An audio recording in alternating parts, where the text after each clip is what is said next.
I design and create sensory rooms. So for Mai-Wel, we decided to design 2 different rooms. It's not just about picking items from a catalogue and just plonking them into a room and expecting that you have a sensory room. It's all about designing the subtle balances and cohesiveness and the ambiences of the whole space. It's unique to each participant. So each participant gets what they need out of it. The best thing about these types of sensory rooms, especially the calming spaces, is that the space does all the work for you. So you really just enter and you almost immediately feel more calm and relaxed and engaged. Sensory processing is our brain's ability to understand, organise and regulate sensory input from the environment around us. What we've found through research is that difficulties with sensory processing are associated with anxiety, with mental illness and with disabilities. So what we do is we create these sensory interventions to help combat this.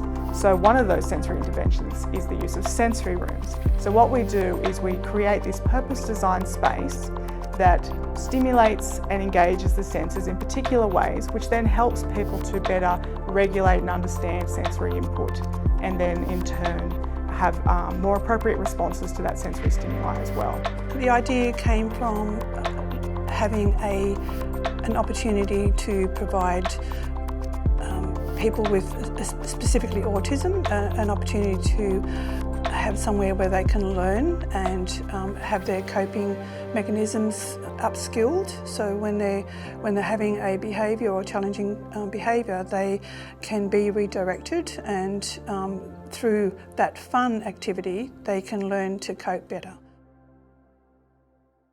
One of the key roles of the board is to review all the grant applications that we receive from charities around regional New South Wales, of which Mai-Wel was one that we received and approved last year.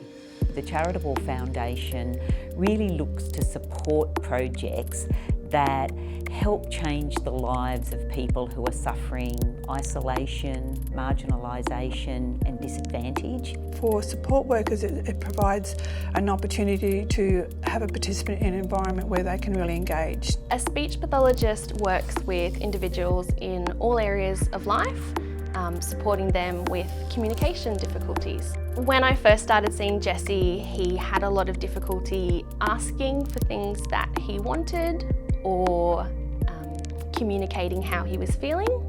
He didn't speak when he initially came to the centre.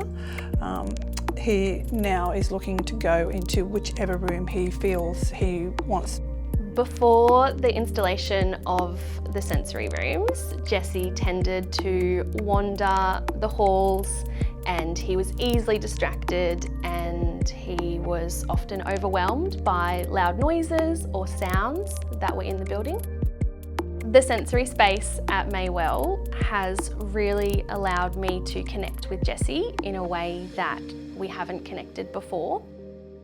The differences I have seen in Jesse since doing therapy in the sensory space has been remarkable. The fact that there was no other similar experience for people living with disability here in the Maitland region was one of the reasons why we decided to support this project.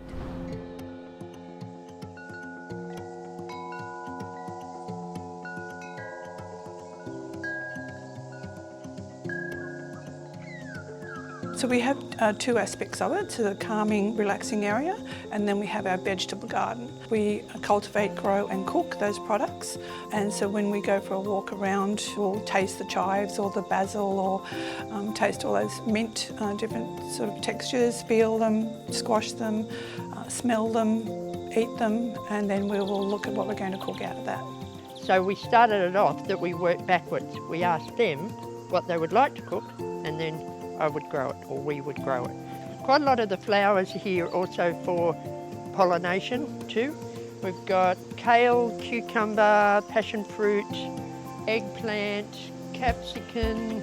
If somebody wants to be outside and working in the garden, then there's that opportunity. It's like going to a theme park, but you can be there, you can have lunch, you can smell the roses, you can taste the herbs, you can sit and relax and listen to the chimes.